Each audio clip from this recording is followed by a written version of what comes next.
special presentation of Major League Baseball International. The World Series, the grandest stage in Major League Baseball. It doesn't matter how you get here.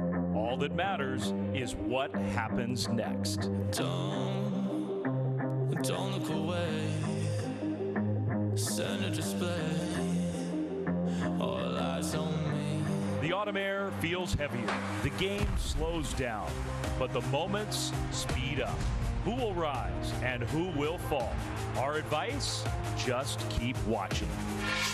The Fall Classic returned to Canada for the first time in over 30 years on Friday with a 22-year-old rookie taking the ball opposite a two-time Cy Young Award winner.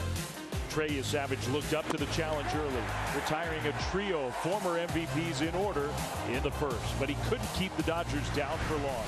As postseason veterans Kike Hernandez and Will Smith delivered a pair of RBI singles in the following two frames to give LA a 2-0 lead. Toronto evened the score in the fourth when Dalton Varsho homered to dead center field, becoming the first left-handed hitter to take Blake Snell deep all season. The Jays knocked Snell out of the game 2 innings later after loading the bases with nobody out, then promptly blew things wide open against a shell-shocked Dodger bullpen. Shohei Ohtani eventually made his presence felt with his 6th homer of the postseason, but it was too little too late as the Jays came out of Game 1 with an 11-4 victory. The Dodgers now turn to Yoshinobu Yamamoto with hopes that he's able to repeat his Game 2 performance from last year's World Series when he held the Yankees to just 1 hit over 6 dominant innings. Blue Jays ace Kevin Gausman, meanwhile, will look to give his club a commanding and highly unexpected 2-0 lead as the series heads west to Dodger Stadium. It's Game 2 of the 121st World Series. It's next.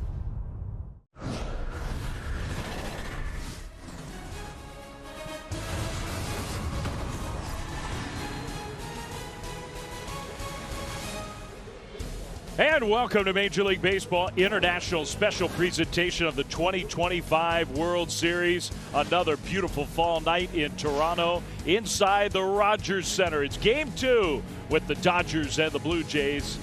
What a scene it was last night. Again, it will be tonight after the Jays took it to the Dodgers in Game 1.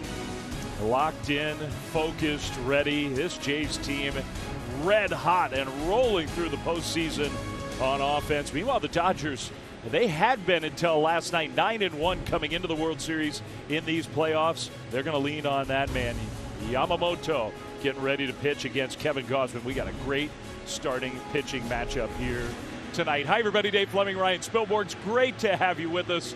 It was such a cool scene here in Toronto last night, Spilly.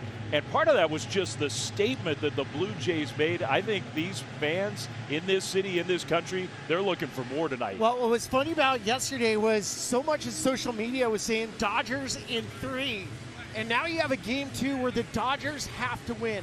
If the Blue Jays take a commanding lead 2-0, it's basically over an 80% chance that the Blue Jays are going to win the World Series. Dodgers haven't felt this kind of pressure in a while, you would think. Last night, I mean, look, there were so many things that went well for the Blue Jays, but a lot of them were concentrated in just a crazy 6th inning. It's amazing to think Blake Snell was pitching as well as he ever has in this 6th inning. It really boiled down to the Blue Jays doing Blue Jay things. Hitting with 2 strikes, putting the ball in play, laying off some tough pitches, and then you had some heroics.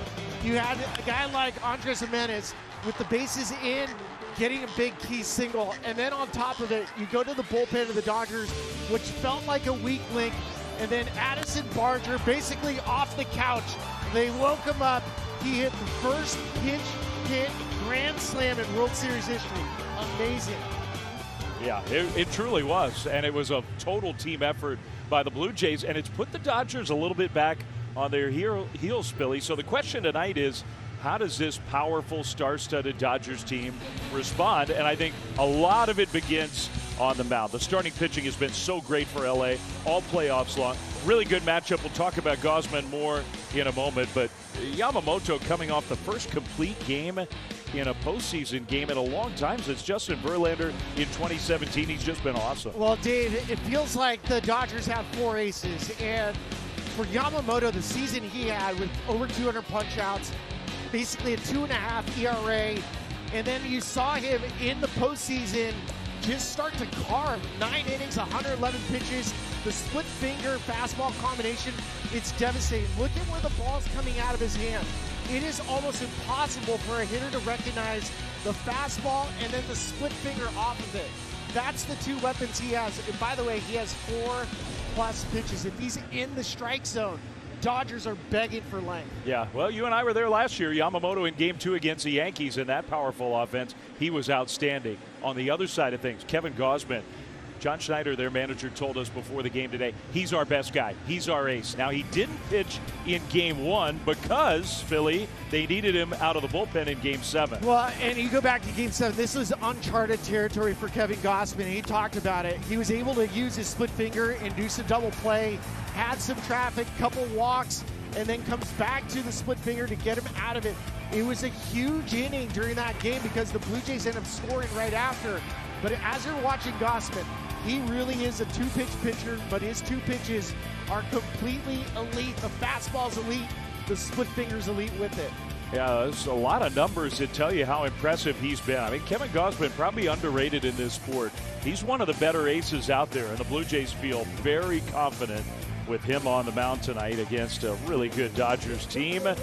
As we count down to first pitch tonight at the Rogers Center, where these Blue Jays fans are just so pumped up.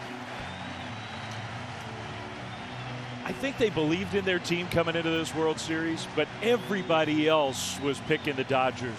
And last night just felt like affirmation for all these fans here in this baseball crazy city that despite Ohtani, despite the Dodgers stars, their team can measure up. Well, and you know, you hear different guys talk about the American League and the strength of the American League. This year it felt like the National League had stronger teams, but as this Blue Jays team, especially the last month, they started to believe. They had to play the last 4 games of the season to win the division, to get the break. If you have that little bye, it means you only have to win 11 games in the postseason to win a World Series. The Dodgers, however, have had to win. They're going to have to win 13. And those extra 2 games have come at a cost. Now you're watching this Blue Jays team with that 1-game lead, with the confidence that this town, this city, this country has behind them. You can understand why they're feeling so good. All right, let's take a look at the Dodgers lineup for Game 2. And guess what? It looks pretty familiar. Dave Roberts did not change a thing, despite the fact that last night didn't go so well. Ohtani, Betts, Freeman, Smith. I guess when you have those guys, maybe you don't need to change anything. Teoscar Hernandez, Muncy, another nice postseason game for Kike Hernandez, Edman, and Andy Pages round out the lineup for L.A., facing a guy they've seen many times over the years. He had a couple of great years with the Giants in the Dodgers division, had some playoff battles with the Dodgers back then. He's on the mound for Toronto tonight. Well, and when I watch Kevin Gausman pitch, I talk a lot about north to south, so up and down. That allows the fastball to play up, allows his split finger to be in the strike zone, so he doesn't have to nibble on the corners, but he's going to have his hands full when it comes to this Dodgers lineup, especially against the lefties.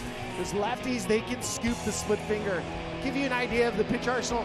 He calls himself a 2.5 pitch pitcher. 4-seam fastball, 54%. It's an excellent pitch. The splitter right off of it, and then the slider he may or may not use, Dave. And if he does use it, he's going to use it sparingly.